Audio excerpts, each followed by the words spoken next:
Olá, sejam bem-vindos a mais um No Covil do Off Game.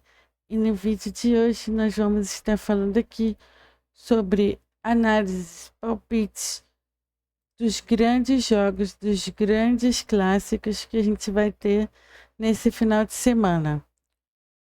A gente vai falar sobre Manchester United e Arsenal, Flamengo e Vasco, Grêmio e Inter, Corinthians e Santos. E claro, para se aprofundar no assunto, o Sex vai falar com vocês.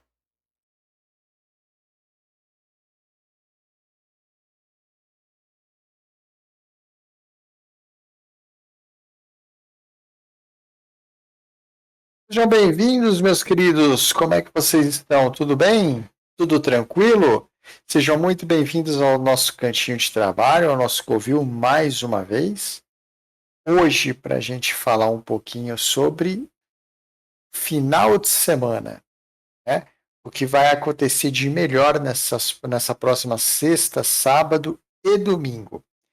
E, como sempre, a gente fala aqui dos grandes jogos, dos grandes clássicos.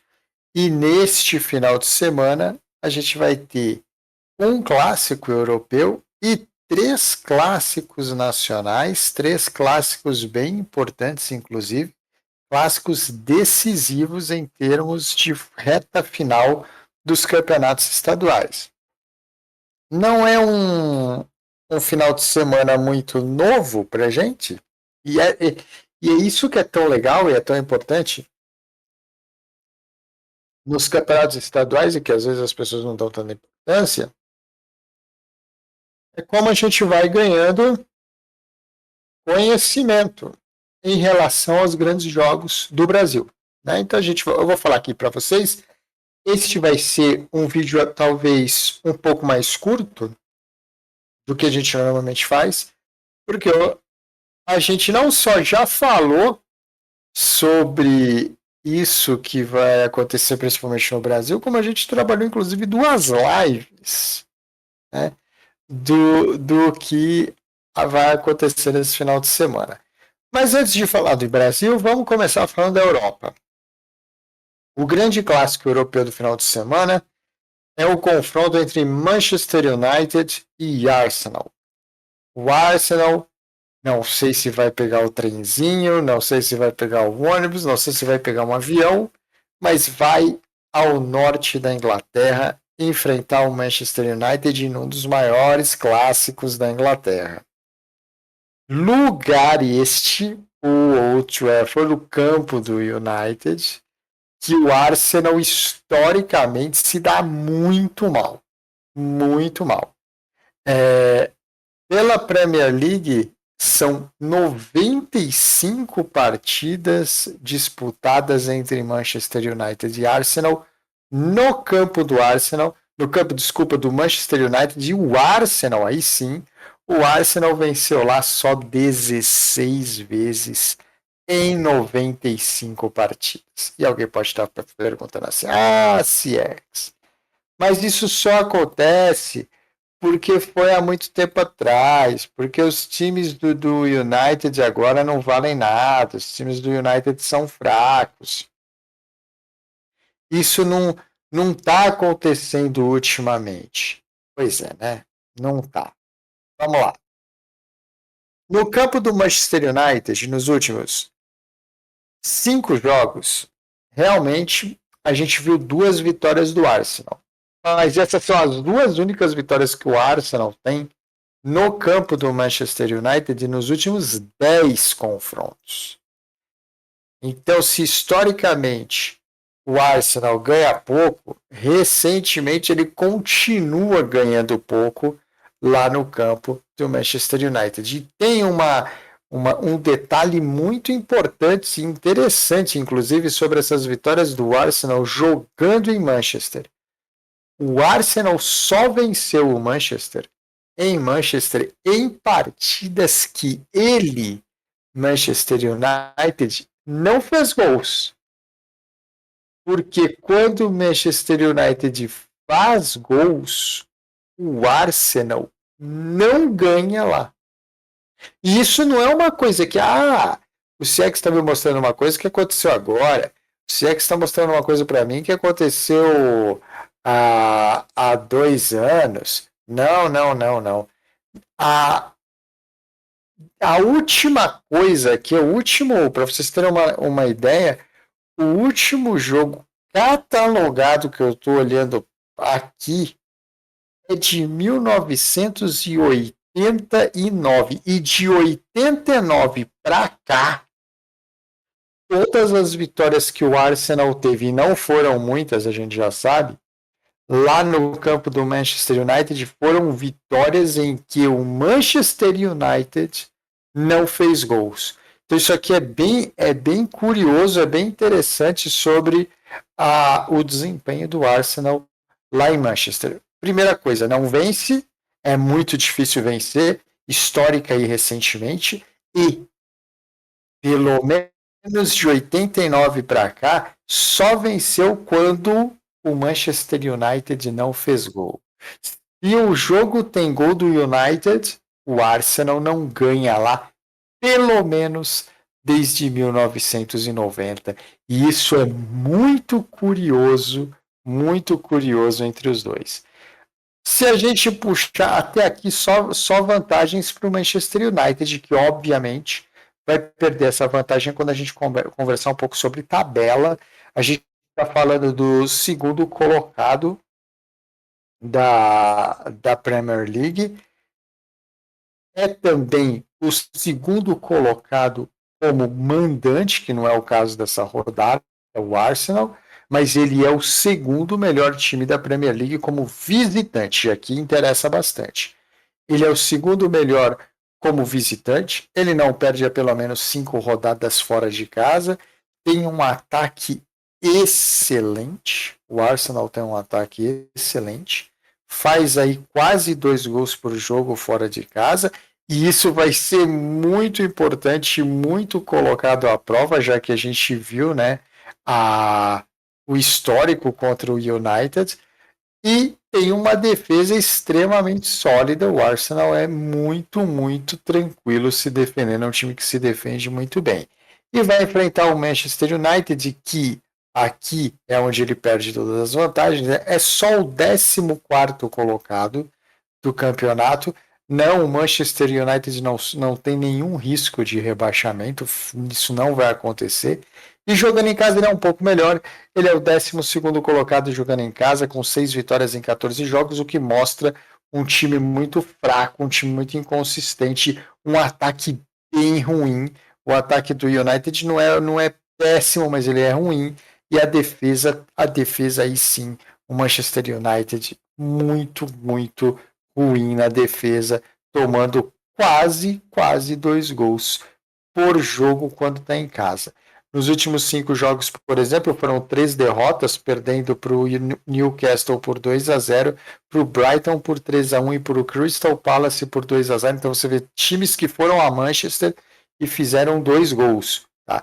Mesmo o Southampton, que perdeu lá, perdeu por 3-1, fez o seu golzinho, e o Ipswich perdeu por 3-2. Então, os mesmos últimos 2 colocados da liga fizeram gols no Manchester United e o Ipswich fez 2 gols. Então, é uma defesa que a gente confia muito pouco, um ataque que também tem os seus grandes problemas. Dentro do ambiente atual que nós vivemos, o Arsenal tem bastante vantagem nesse jogo. Mas o Arsenal também já teve muita vantagem sobre o Manchester United em outras partidas, em outras ocasiões, e não conseguiu melhorar o histórico dele jogando em Manchester. Obviamente, vou tratar o Manchester United como zebra nessa partida, claro, mas não vou dar ao Arsenal um super favoritismo, não. Vou dar ao Arsenal um favoritismo discreto aqui. Afinal de contas, ele precisa, finalmente na vida, mostrar que é capaz de vencer uma partida em Manchester em que o Manchester United faça gols. Isso daqui é muito difícil de ver. Uma outra coisa que é muito difícil de ver o Arsenal fazer jogando em Manchester é vencer jogos com uma diferença boa de gols. dá para dizer aí que 99,9% das vitórias do Arsenal jogando em Manchester são por um gol só. Então, jogos duríssimos quando o Arsenal ganha lá, ganha sofrendo bastante. E como faz poucos gols quando ele joga em Manchester, a defesa do Arsenal é um ponto muito importante nesse confronto contra o United nesse final de semana. E este é o que nós temos de Europa para esse final de semana, né? Esse confronto muito legal, inclusive, entre o Arsenal e o Manchester United. Daqui para frente a gente passa para o Brasilzão. Ah, meu Brasil. E aqui no Brasil a gente vai ter 3 jogos super importantes. Eu vou começar falando sobre a semifinal do Campeonato Carioca entre Flamengo e Vasco. É uma partida que não é surpresa para vocês ouvirem a gente falar dela no Covil. Ela é uma coisa tão interessante que a gente já falou especificamente da partida. Normalmente a gente fala sobre um time ou um outro time, mas aqui a gente já falou bastante sobre essa partida. Historicamente é um domínio absurdo do Flamengo, que mandou 116 partidas contra o Vasco, das quais o Vasco ganhou só 32 vezes. Então, aqui, muito parecido, inclusive, com a relação de dominância que o Manchester United tem sobre o Arsenal. A diferença aqui é que o Flamengo, diferente do Manchester United, é realmente o time dominante, não só historicamente, como atualmente. Se a gente pegar os últimos 5 confrontos no Maracanã, só tem uma vitória do Vasco, tá? E o Vasco vai ter mais uma vitória nos últimos 10 jogos. Um confronto de total domínio do Flamengo. 2 vitórias do Vasco nas últimas 10 partidas. O Vasco entra nesse jogo precisando vencer por 2 gols de diferença para se classificar direto. E ele só fez isso uma vez nessas últimas 10 partidas. Então, é um confronto muito difícil para o Vasco, muito complexo. O time do Flamengo é melhor que o time do Vasco. Eu já comentei isso com vocês da última vez que a gente falou sobre esses confrontos aqui dentro do Maracanã. Jogando no Maracanã nos últimos 10 jogos, o Vasco só ficou uma única partida sem sofrer gols do Flamengo. Então a gente espera aqui que o ataque do Flamengo mantenha este nível contra o Vasco, marque pelo menos um golzinho, e se o Flamengo marcar um gol, aí o Vasco realmente vai ter que superar muitas estatísticas e fazer 3 gols para se classificar. Totalmente impossível de você lidar com essa partida aqui de outra maneira que não seja aplicando favoritismo ao Flamengo, que é, na minha opinião, favorito para ganhar o jogo e super favorito para se classificar para a final. Aliás, hoje, pensando aqui friamente, apesar do tamanho do jogo entre Flamengo e Vasco, imaginar qualquer final do Campeonato Carioca que não seja Flamengo e Fluminense é realmente pensar um negócio muito fora da caixinha. Mas o jogo é jogado dentro do campo e o Vasco terá suas chances. A missão é extremamente difícil. Extremamente difícil. Vencer o Flamengo por 2 gols de diferença. Algo que o Vasco fará mais fácil, se é que é possível dizer isso, se não sofrer gols. Mas não sofrer gols é uma coisa que o Vasco só conseguiu uma vez nos últimos 10 confrontos contra o Flamengo dentro do Maracanã. Logo, o Flamengo deve e será tratado como favorito para esse confronto. Não só para esse confronto, como para se classificar. E vou dizer mais um pouco, dá para esticar mais um pouco aqui também. O Flamengo deve ser considerado favorito para ser o campeão carioca. É bem difícil, que o Fluminense está melhor, está melhorando, mas ainda está longe da gente considerar um time, talvez em 2 jogos, possível de bater esse Flamengo aí. Flamengo favorito para avançar à final, na semifinal do Rio de Janeiro. Passamos para o Rio Grande do Sul, onde o assunto já é outro. Lá já não é uma semifinal, né? Lá é uma final. Inter e Grêmio vão disputar uma final no primeiro jogo no estádio do Grêmio.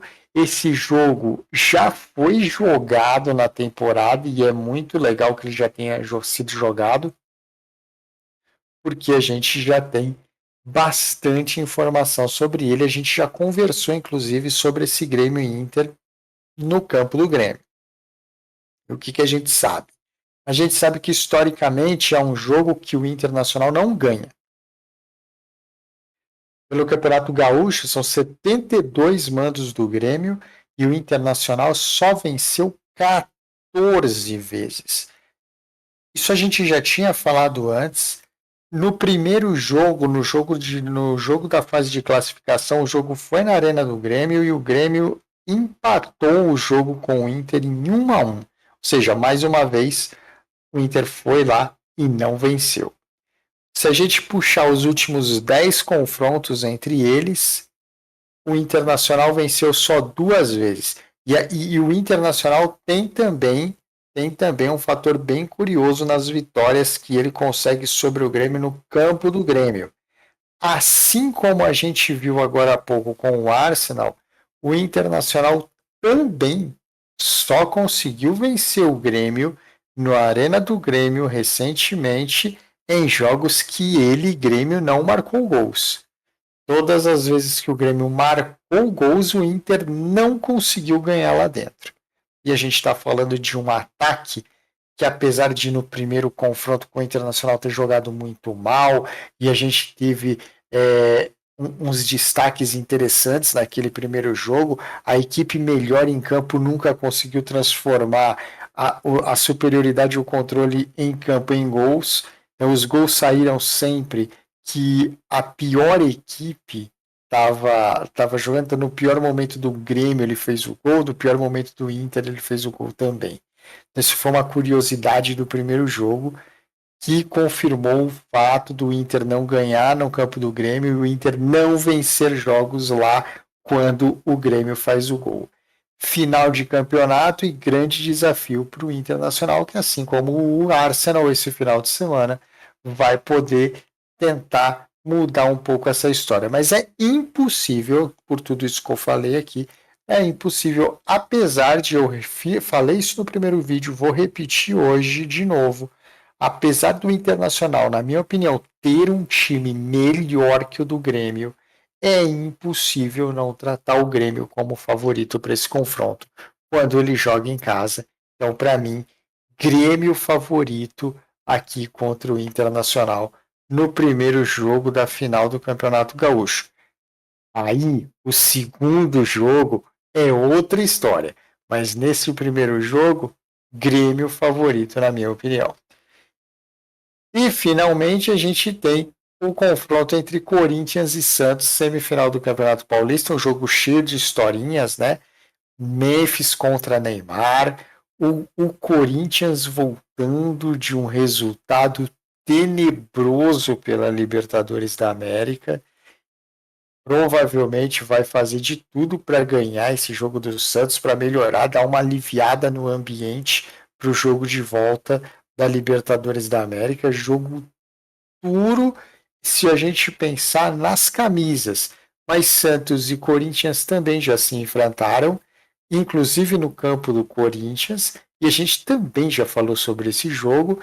O Corinthians, pelo Campeonato Paulista, mandou 110 partidas contra o Santos e o Santos venceu apenas 29 vezes no campo do Corinthians. Isso a gente viu acontecer no confronto da fase de classificação. Corinthians venceu a partida na fase de classificação e o domínio que o Corinthians tem sobre o Santos historicamente, recentemente também acontece, tá? Quando a gente puxa aqui as últimas 10 visitas do Santos ao campo do Corinthians, o Santos tem só uma vitória em 10 partidas, o que coloca o Corinthians em posição de favoritismo, não tem como dizer outra coisa. Apesar de Neymar e apesar do Santos ter crescido com o Neymar, a gente está falando, e apesar também da derrota do Corinthians na Libertadores no meio da semana, o Corinthians é a melhor equipe do campeonato. Melhor ataque, melhor defesa, joga em casa, onde é controlador, onde é dominante, onde tem vantagem recente e histórica sobre o Santos. Então, apesar da gente ter o fator Neymar jogando pelo Santos, é muito possível que a gente vai ter um jogo extremamente intenso aqui. E esses jogos mais intensos, eles castigam muito ainda o Neymar, principalmente depois dos 60 minutos ali. Então não tem como a gente tratar esse jogo diferente do que um favoritismo para o Corinthians contra o Santos. Arsenal, discretamente favorito contra o Manchester United. O Flamengo e o Corinthians e o Grêmio, jogando em casa, são controladores e dominantes sobre os adversários que eles têm no clássico. Então, Grêmio, Flamengo e Corinthians favoritos para os clássicos nacionais desse final de semana. É isso, Jean, que eu tinha para falar sobre essa rodadinha de final de semana. Maravilha! Depois dessas análises maravilhosas dos nossos joguinhos do final de semana, agora eu vou comentar sobre os nossos palpites. As nossas. Aqui a gente vai ter uma quadra, tá? E eu já falei, vocês não precisam fazer quadra, não precisa fazer tripla, não precisa nem fazer. A gente fez, né? Essa aqui são as nossas entradinhas Panther para os joguinhos da rodada, que vão acompanhar aqui, obviamente, as análises que o Sex falou, são as maiores probabilidades dentro das nossas análises. Então, a gente tem aqui uma quadra que a gente começa no jogo do Manchester United contra o Arsenal, pegando um handicap mais 2, né? Já que ele falou que é bem difícil o Arsenal vencer por 2, por um placar elástico. Então, a gente tem esse handicap aqui. No confronto entre Grêmio e Inter, no Grenal, a gente vai puxar um handicap 0 para o Grêmio. Tem uma boa odd, essa dá até para fazer isolada. No jogo do Flamengo e do Vasco, nós vamos fazer aqui um gol do Flamengo, apenas um gol na partida do Flamengo. E no Clássico Paulista, Corinthians e São Paulo, a gente também puxa um handicap 0 para o Corinthians. Aqui, juntando todas essas odds, a gente tem uma múltipla, né? Uma quádrupla de 3, de odd 3,46. Deve sofrer alguma alteração daqui até o jogo. Mas, por exemplo, dá para fazer uma dupla tranquilamente de handicap 0 do Grêmio com United. Isso já dá uma odd maior que 2. Do Grêmio com Corinthians. Enfim, dá para fazer bastante coisa aí com as análises e não necessariamente copiar esse palpite. Mas é isso, essas foram as análises para os jogos do final de semana. Espero que vocês tenham gostado. Deixem like, compartilhe o vídeo e se inscreve no canal.